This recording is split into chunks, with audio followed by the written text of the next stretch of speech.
Buenas tardes, bienvenidos a este diálogo libre.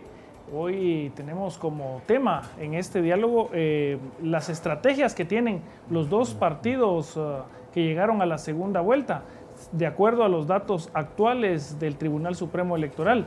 En su orden, el Frente de Convergencia Nacional con el candidato Jimmy Morales y Unidad Nacional de la Esperanza con la candidata Sandra Torres. Lamentamos no tener aún aquí al representante de Frente de Convergencia. Se habían comprometido a venir. Su jefe de campaña, Javier Hernández, delegó en alguien, pero en este momento no ha llegado. Pero el tiempo manda y entonces comenzamos con Orlando Blanco, jefe de campaña de la Unidad Nacional de la Esperanza. Orlando, bienvenido. Muchas gracias. Bueno, muy buena tarde. Es un gusto poder estar con los lectores, televidentes, también de Prensa Libre, en este espacio en el que podemos y esperamos compartir algunos criterios sobre las estrategias de campaña. Arrancamos un poco con qué lección o qué criterios le deja la jornada electoral del domingo. Bueno, para nosotros es una jornada bastante importante, con mucha participación. Creo yo que en los cálculos de la mayoría de partidos políticos no estaba el hecho de que iba a haber una participación tan fuerte. Hace tan solo unos 10, 15 días la mayoría de la población lo que planteaba era que había mucha renuencia, mucha apatía en torno al tema de la participación electoral. Sin embargo, es evidente de que detonantes como la captura de Otto Pérez Molina tuvieron que ver en el empoderamiento ciudadano, exaltación del ánimo de la población, que motivó a que tuviéramos una participación del 70%, lo cual es positivo para la democracia porque le da más legitimidad al próximo gobierno. Nos acompaña también el periodista Giovanni Contreras, quien en este momento formula su pregunta. Claro, Orlando, bienvenido, diputado. En el caso de Sandra Torres, ya hablando de la candidata presidencial de UNE, ¿qué factores del entorno político nacional cree que fueron los que resultaron y favorecieron a Sandra Torres en los resultados del Tribunal Supremo Electoral y de la elección? Bueno, nosotros siempre hemos, por el tema del esquema guatemalteco, hay que tener presente que son dos vueltas electorales. Y entonces para cada una de las vueltas electorales hay que tener definidos objetivos y definidas estrategias. Y en ese marco, para nosotros la primera vuelta fundamentalmente estaba dirigida a la movilización del voto duro de la UNE, el voto que tradicionalmente ha contribuido a los éxitos electorales de la UNE, y ese fue sin duda alguna el resultado que se evidenció el domingo. Muy bien, y también hablando de la UNE, también ya nos acompaña aquí alguien del jefe de campaña de Jimmy Morales, pero antes también otra pregunta para UNE: ¿qué cosas funcionaron mejor en su estrategia de campaña para también haber logrado este resultado? Bueno, nosotros creemos que tenemos la organización política más importante hoy por hoy en Guatemala. Básicamente es un trabajo organizativo. Llevábamos 321 candidatos a alcaldes, que prácticamente es alrededor del 90%.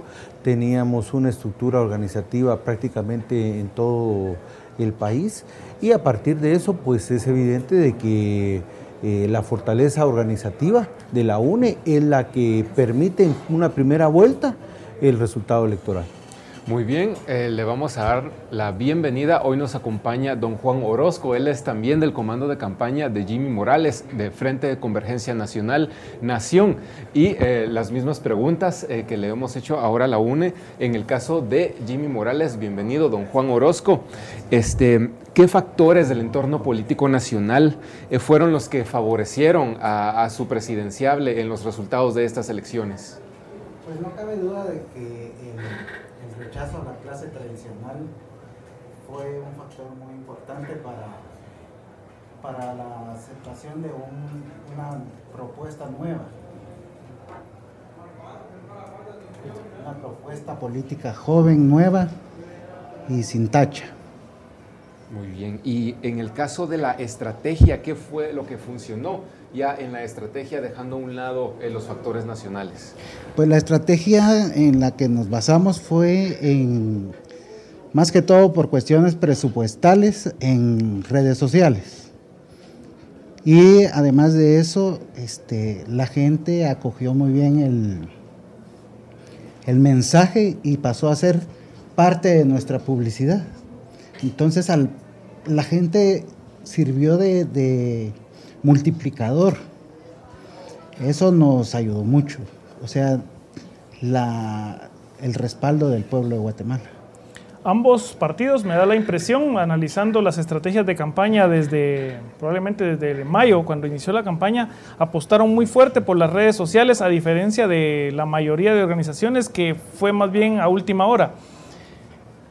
¿En qué sentido consideran ustedes la pregunta es para ambos, ¿en qué sentido consideran ustedes que las redes sociales representan hoy un canal respetable para el mensaje político?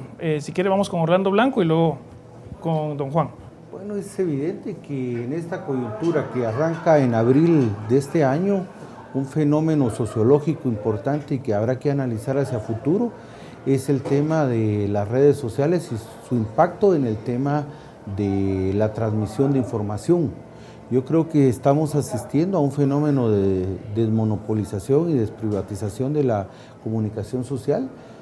Antes los guatemaltecos y prácticamente todo el mundo, la información estaba mediada por los medios y por ustedes. Hoy no, hoy cualquier ciudadano que tiene acceso a una red social se convierte en un periodista, se convierte en un informador y su público es diverso, aunque desconocido muchas veces, pero es diverso. Entonces hay un poder importante en el mecanismo de las redes sociales, aunque también, como se ha visto en algunos casos, puede ser positivo o puede ser negativo, porque a veces las redes sociales también sirven de escudo al anonimato de quien transmite la información. Entonces, pero en este caso, en lo que sucedió de abril a esta fecha, es evidente que las redes sociales jugaron un papel importante en la información en torno a los casos de corrupción y lo que sucedió en esta coyuntura y en torno a lo del tema político electoral. Yo creo que los partidos políticos tuvimos dificultad para poder generar nuestro mensaje político en una coyuntura tan convulsa, ¿verdad? El actor fundamental de la campaña electoral en la primera vuelta fue el comisionado Iván Velázquez, perdón. Él fue el actor fundamental. El tema de la campaña fue el combate a la corrupción, la cruzada anticorrupción MP y CICIG, y fue muy poco debate el que se pudo ver en torno a las propuestas que los candidatos teníamos en la primera vuelta. Yo espero que en la segunda vuelta ojalá haya mayor posibilidad de exposición de los candidatos, exposición de equipos de trabajo y exposición de planes de trabajo. Juan Orozco, el papel de las redes sociales en el caso de su campaña. Definitivamente protagónico. Como les comentaba, debido a cuestiones presupuestarias, nosotros no teníamos cómo pautar en medios, los medios tradicionales. Entonces, tuvimos que hacer uso de las redes sociales de la forma más eficaz posible. Yo creo de que de estas elecciones en adelante va a ser un parteaguas porque se va a notar el impacto que tiene la red social en la ciudadanía, porque poco a poco se ha ido acercando la tecnología, se ha ido aminorando la brecha digital. Entonces, cada vez los ciudadanos tienen más oportunidad a la noticia que se genera en redes sociales y por su inmediatez es de rápido consumo. Finalmente, para llegar al final de este primer corte y entrando un poco en materia específica de sus presidenciables, ¿qué palabras clave me dirían ustedes que describen mejor a su presidenciable de acuerdo a su propuesta, a su perfil, a su personalidad? Orlando. Experiencia, capacidad y trabajo. Ni corrupto ni ladrón. Muy bien, muchas gracias. Vamos al primer corte en este interesante diálogo libre con personeros de los comandos de campaña de los candidatos Jimmy Morales y Sandra Torres, quienes, de acuerdo a los datos preliminares del TSE, son los que estarán en la segunda vuelta presidencial. Volvemos en un momento.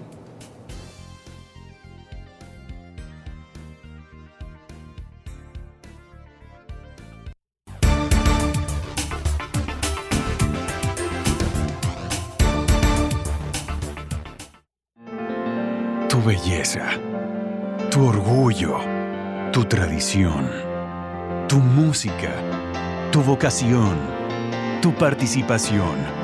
No hay personas pequeñas, no hay eventos que no sean de todos, porque todo hace una noticia. Después de todo, la noticia eres tú. Prensa Libre.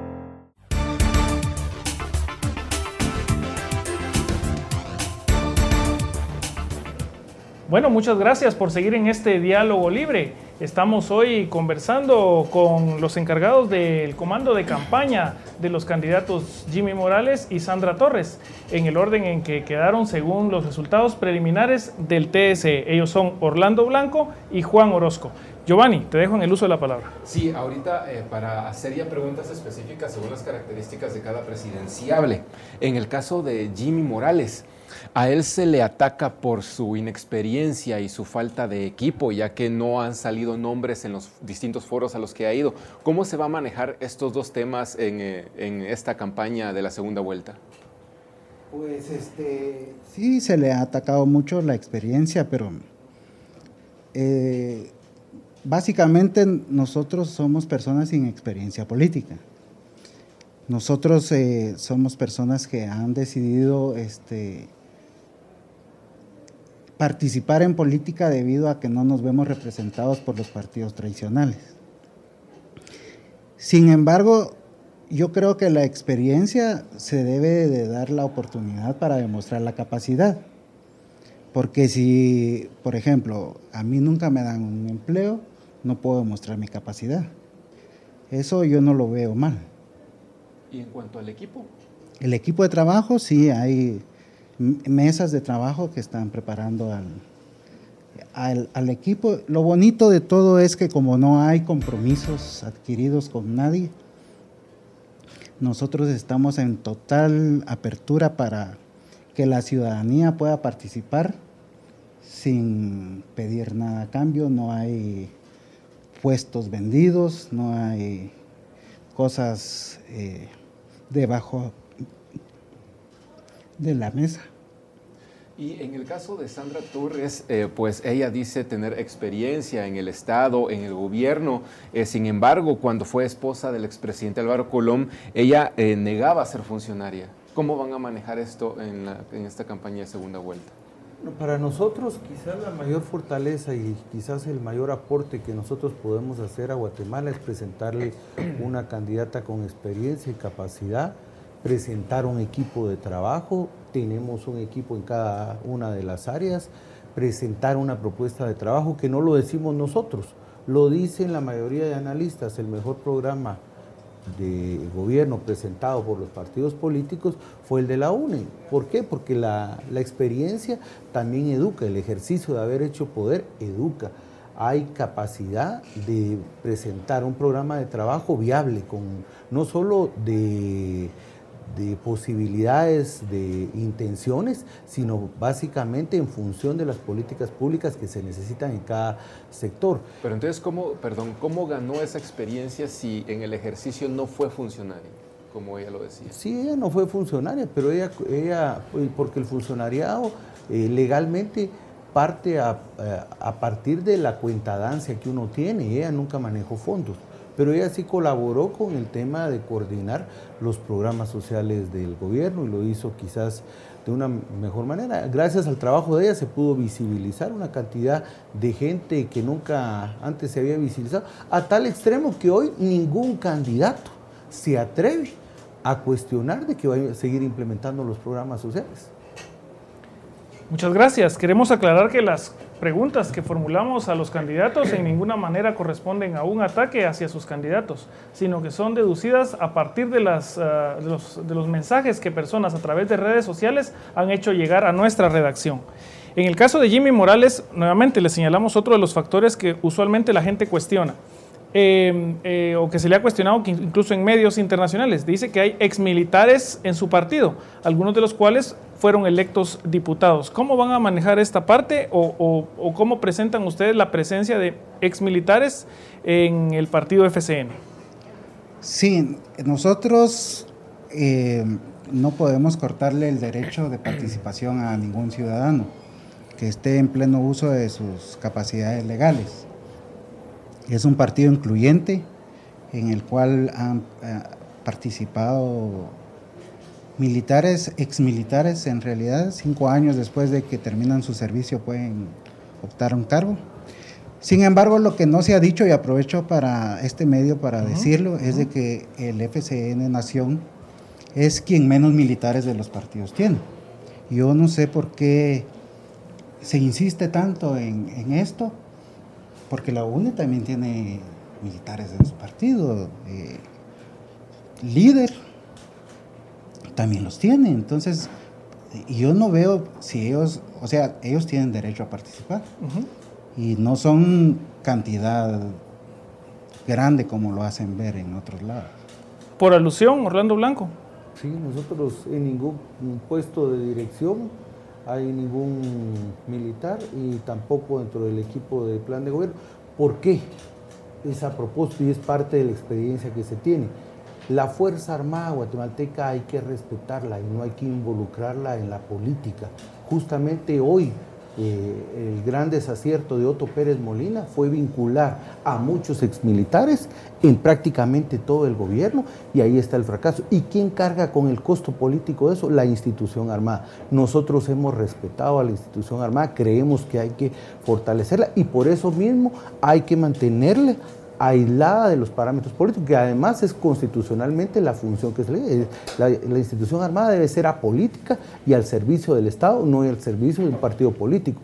Y los militares que quieran hacer política, pues tienen el derecho, tampoco nosotros lo negamos, pero sí vemos nosotros que eso, en vez de haber fortalecido la institución armada, la ha debilitado. Y por eso mismo nosotros en ningún cargo de dirección, en ningún cargo de elección, propusimos militares o exmilitares. En el caso de los señalamientos o de los señalamientos u objeciones que se hacen a Sandra Torres,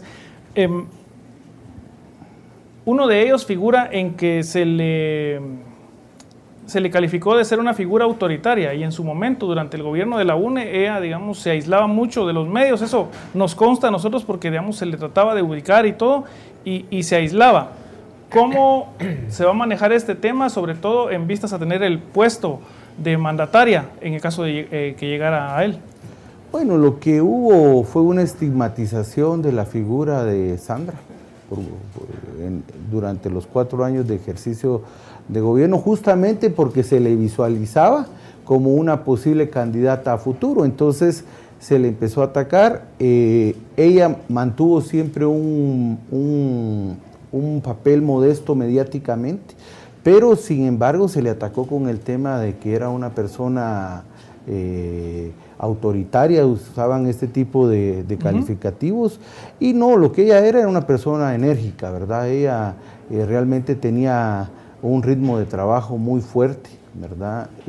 Con consignas muy importantes, todo se puede, todo es para ayer, tenemos que seguir adelante, trabaje con lo que tiene, ¿verdad? Es decir, generando básicamente un ritmo de trabajo que primero nunca antes se le había visto a una primera dama.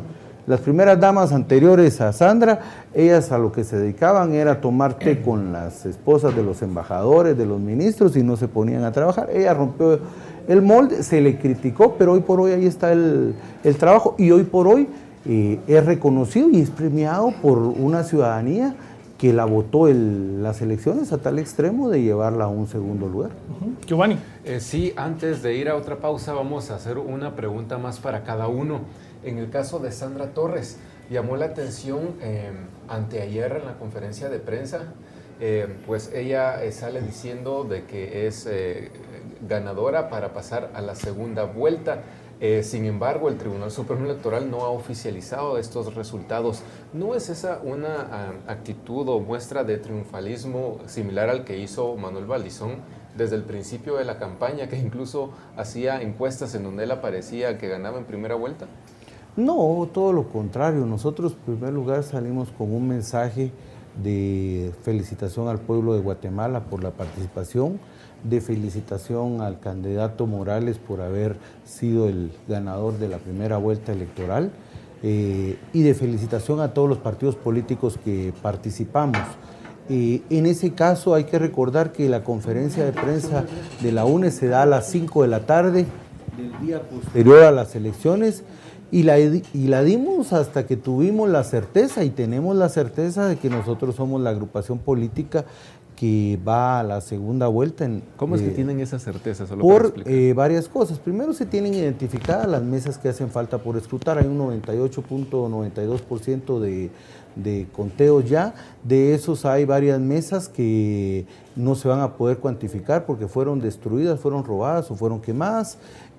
Hay alrededor de 58, 60 mesas que todavía sí tienen que ser subidas al sistema porque está la información correspondiente. De esas mesas nosotros ya tenemos el resultado electoral de mesas de Huehuetenango, de Alta Verapaz, unas de Sololá, otras de Chimaltenango y otras de Suchitepeques, y en esa la diferencia no solo se mantiene, sino que se profundiza a favor nuestro. Y en el caso de Jimmy Morales, él en los foros en los que participó y en entrevistas posteriores afirmaba de la disposición de, si ganara la presidencia, hacer públicas sus declaraciones de probidad, y lo mismo con los funcionarios.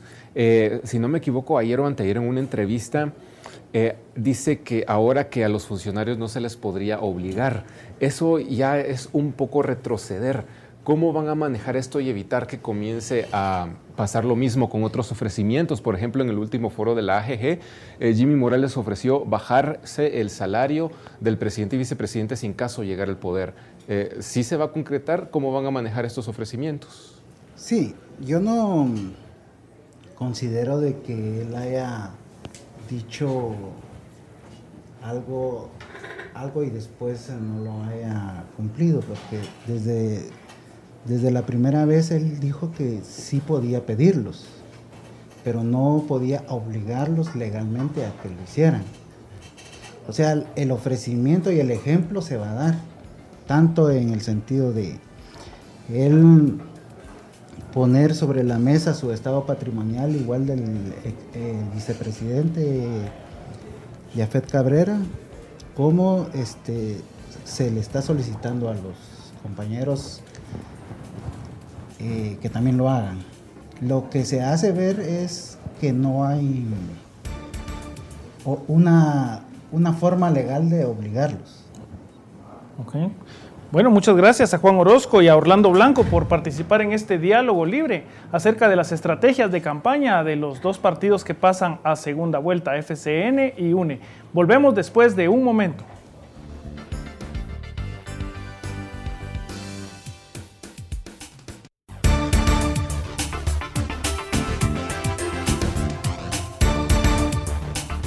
Si ignoras lo que sucede en el país, nunca serás libre. Pero si realmente quieres ser libre, lee, investiga, piensa. Infórmate a la mañana, al mediodía, en el bus. Y si no has empezado o sientes que no es para ti, entiende que ser libre no tiene edad ni condición social.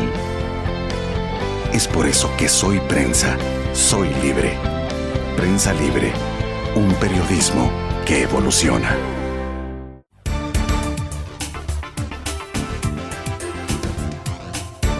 Muchas gracias y bienvenidos a esta tercera parte y final del diálogo libre acerca de las estrategias y propuestas de campaña de los dos partidos que hasta el momento, según los datos preliminares del TSE, pasarían a segunda vuelta, FCN y UNE, con los candidatos Jimmy Morales y Sandra Torres respectivamente.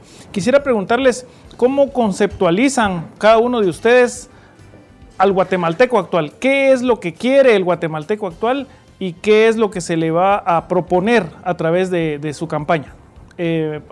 Vamos con el señor Orozco primero. Lo que queremos los ciudadanos guatemaltecos es que los fondos que el pueblo tributa lleguen en obra al pueblo. Eso es lo que nosotros consideramos. Bueno, yo creo que es evidente si uno profundiza en el análisis que tenemos una realidad concreta y hay dos Guatemalas, una rural y una urbana. Más allá de que convivimos en un solo territorio, es importante identificar eso. ¿Por qué? Porque cada uno de los espacios y los ciudadanos que habitan en estos espacios geográficos necesitan un traje a la medida. No es lo mismo la oferta y la reivindicación ciudadana urbana que la oferta y la reivindicación ciudadana rural. Yo creo que es evidente, la población rural está esperando, que es la más desatendida, está esperando políticas sociales mucho más incluyentes, mucho más profundas de cara a lograr aminorar esos desequilibrios sociales, mientras que la reivindicación ciudadana en el ámbito del urbano va más por los temas de seguridad, va más por los temas de combate a la corrupción, va más por los temas de mayor participación ciudadana, y en ese marco el kit para nosotros de una oferta electoral es tratar de, en ese abanico multicolor que tiene Guatemala, tratar de tener una propuesta que incluya a los diversos sectores sociales. La exigencia de cambios en el sistema político ha sido una de las constantes en las 19 semanas de protestas, no solo para exigir renuncias, sino en general contra el sistema político. ¿En qué sentido dirían ustedes que los políticos deberían hacer un mea culpa? ¿En qué cosas han fallado y, por supuesto, tienen un potencial de mejora? Vamos con el señor Orozco otra vez. Muchas gracias. Yo creo de que la clase política tradicional ha hecho mala práctica de la política. La política debe ser un medio para que el pueblo pueda llegar y proponer y que se concrete por medio de las políticas públicas. Sin embargo, no ha sido así, ha sido de una manera muy oscura que se ha manejado, y la corrupción ha sido campante e impune en nuestro país. Por eso nosotros proponemos terminar con esa mala práctica. Señor Blanco. Nosotros creemos de que el político guatemalteco es producto del mismo sistema. Y si queremos cambiar la política en Guatemala, tendremos que cambiar el sistema. Más allá de que el mismo sistema se autodepura cada 4 años. Si no, veamos lo que sucedió ahorita con el Congreso de la República. En esta legislatura, en la actual, entramos 90 diputados nuevos. Y en esta que empieza el 14 de enero van a ser alrededor de 80 nuevos diputados. Es decir, la ciudadanía cada 4 años va depurando el sistema. Sin embargo, el perfil del político en términos generales, aunque hay especificidades, es rechazado por la ciudadanía por prácticas que el mismo sistema alienta y estimula, ¿verdad? Entonces, negociaciones espurias, negociaciones que reivindican única y exclusivamente intereses particulares o partidarios, y es parte de ese hartazgo el que hemos visto como el motivante de la participación ciudadana en estos 3 últimos meses de protesta. Yo creo que la política en Guatemala cambió a partir del 18 de abril de este año, y seguirá cambiando, y va a forzar a que el sistema cambie y por ende que los políticos cambien. Ahora están los pactos de no agresión que regularmente nunca se respetan aunque estén firmados, pero ahora que hay 2 candidatos nada más para la segunda vuelta, ¿hay alguna forma de lograr un acuerdo en donde no hayan ataques personales entre ambos candidatos y sea la propuesta la que reine en la campaña de qué hacer ante los problemas más urgentes de la población? En otras palabras, una campaña de altura. Don Juan. Muchas gracias. Sí, es correcto. Nosotros proponemos, y si ustedes pueden verificar en las redes sociales, nuestros mensajes siempre fueron de propuesta, no de ataque. Nosotros vamos a seguir en esa misma línea y queremos que sea una campaña diferente, que de por sí es totalmente diferente, proponiendo y no atacando, ¿verdad? Diputado. Bueno, nosotros creemos que en la primera vuelta hubo muy poco espacio para debatir y para proponer. No es porque no existiera la disponibilidad del debate ni la capacidad de proponer, sino que básicamente la coyuntura nacional llevó al país a estar más concentrado en el tema de los casos de corrupción que en los temas electorales. Y nosotros esperaríamos que a partir ya de esta semana, cuando se oficialicen los datos por parte del Tribunal Supremo Electoral, haya más apertura a una campaña de 40 días en la que cada candidato primero refleje su capacidad. Cada candidato exponga sus planes de trabajo y cada candidato presente sus equipos de gobierno para que la ciudadanía más informada pueda tener una mejor capacidad de decisión el 25 de octubre. ¿Cuánto esperan gastar en este tiempo de campaña y cómo lo van a financiar? No, pues nosotros hemos tenido algún tipo de recaudación de fondos por medio de cenas. También hemos tenido de los afiliados que están debidamente registradas. Nosotros tenemos presupuestado una campaña de segunda vuelta aproximadamente de 8 millones de quetzales.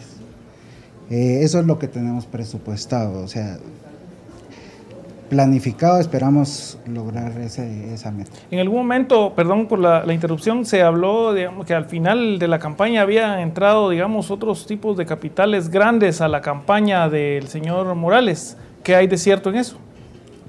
La verdad es de que no han ingresado capitales grandes.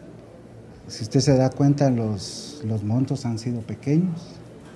Esto está a la luz y hay el ente fiscalizador del Tribunal Supremo está atento a los gastos que se hacen y están pues los papeles sobre la mesa. Nosotros, como le digo, es una campaña austera, modesta, pero con propuesta y apoyo. Muy bien, diputado Blanco. Bueno, en el caso nuestro hemos presentado mensualmente nuestros informes al Tribunal Supremo Electoral. En eso se detallan los ingresos, que implica también un detalle de quiénes son los que aportan a la campaña electoral, y se detallan los egresos. ¿Cuánto proyectan gastar en el...? En esta segunda fase nosotros proyectamos gastar alrededor de 12 millones de quetzales más o menos en la campaña electoral, incluyendo ahí el día de las elecciones, en el cual también se incurren en gastos. Nosotros, de acuerdo al análisis y a los criterios que hemos hecho, hemos sido de las organizaciones políticas que mejor hemos presentado nuestros informes, y de hecho hoy en horas de la mañana hicimos la contratación de una firma auditora externa para que audite los ingresos de la primera vuelta y los egresos de la primera vuelta. Y eso me toca a mí verlo porque hoy soy el secretario general en funciones, y entonces planteamos esta cuestión justamente para transparentar todo el tema del financiamiento, porque además es evidente que las campañas electorales serán fiscalizadas de aquí en adelante, no solo por la coyuntura, sino justamente por los informes que han habido. Nos hemos cuidado mucho de evitar cometer errores, para que posteriormente esos errores no se conviertan en cuestionamiento. ¿Qué compromisos hay con los financistas? Ninguno. Aquí, digamos, yo he puesto dinero mío para mi gasolina, o sea, no hay compromisos, no tenemos compromisos con nadie. Cada quien ha puesto lo que ha podido poner, por eso es que podemos tener esa calidad moral de decir que no hay compromisos. Diputado. Nosotros tenemos compromisos con financistas. Básicamente creemos nosotros que esa es parte de la situación que hay que cambiar en el país, y es uno de los ejes fundamentales de la reforma de la ley electoral. En la medida en que se evite el financiamiento privado, va a haber menor posibilidad de que existan facturas a pagar en el ejercicio de gobierno, y por eso en ese marco no solo hemos propiciado el tema de la reforma de la ley electoral, sino también nos hemos cuidado de evitar generar compromisos con personas que posteriormente quieran cobrarle factura al gobernante. Giovanni tiene dos últimas preguntas antes de hacer nuestra despedida. Sí, primero en cuanto a la estrategia, si nos la pudieran resumir ya por el tiempo, en el sentido de que ayer, por ejemplo, Jimmy Morales se iba a reunir con el comité ejecutivo para ver si habían alianzas o al final si se van a ir por ese camino y con qué partido serían. La misma pregunta para el diputado Blanco, ¿qué van a hacer como estrategia? No tendremos ninguna alianza partidaria. ¿Ni con partidos grandes ni con partidos pequeños? Con ningún tipo de partido. Nuestra alianza es con el pueblo de Guatemala.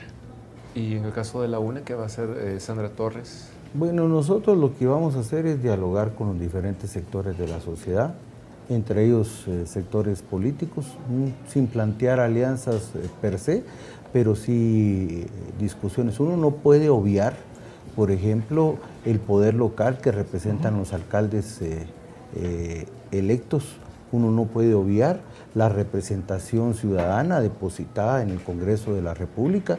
Uno no puede obviar hablar con el sector productivo del país. Uno no puede obviar hablar con sectores sindicalistas, con organizaciones campesinas, con organizaciones que representan intereses de pueblos indígenas e intereses de organizaciones de derechos humanos. Es decir, para nosotros es una política en este momento de apertura, de diálogo y concreción bajo un solo requisito: un plan de gobierno viable,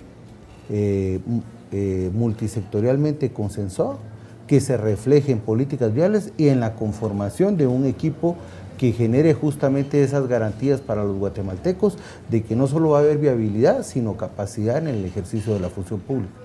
Y no sé si su campaña de esta segunda vuelta incluirá estos famosos infomerciales que se presentan en algunos noticieros. ¿Qué piensan ustedes de esto, de esta práctica, y si lo utilizarán?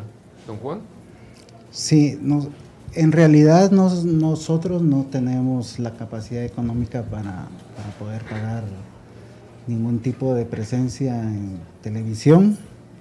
Los infomerciales que a veces se han dicho son propiamente cobertura como la que tenemos hoy en su medio, pero no hemos tenido ninguna participación en un infomercial. ¿Y diputado? Bueno, nosotros creemos de que es una práctica que paulatinamente se ha venido desterrando. Todavía se vio fuertemente beneficiado un candidato que ya no está en contienda electoral en la primera vuelta. Los otros partidos políticos tuvimos algún tipo de cobertura también, no se puede negar, pero creemos que es una práctica que no le hace bien al sistema. Por eso nosotros creemos que es mejor apostarle a reformas profundas del sistema electoral, y en este marco pues esperamos que esa práctica en esta segunda vuelta pues no se dé. Para terminar este diálogo libre, quisiera invitarles a ustedes que, como una señal de buena voluntad de sus comandos de campaña, pues no sé, intercambiaran un par de palabras, de deseos, de expresiones, digamos, de que haya una buena contienda, se dieran la mano y nos permitieran a nosotros ser testigos de honor de ese momento. Nuestra felicitación y respetos para el candidato que ganó la primera vuelta. Gracias, muy amable, igual. Bueno, y así, con este momento que puede marcar una diferencia en cualquiera de las segundas vueltas que se han vivido en este país, nos despedimos. Les agradecemos su atención y los esperamos en un nuevo Diálogo Libre.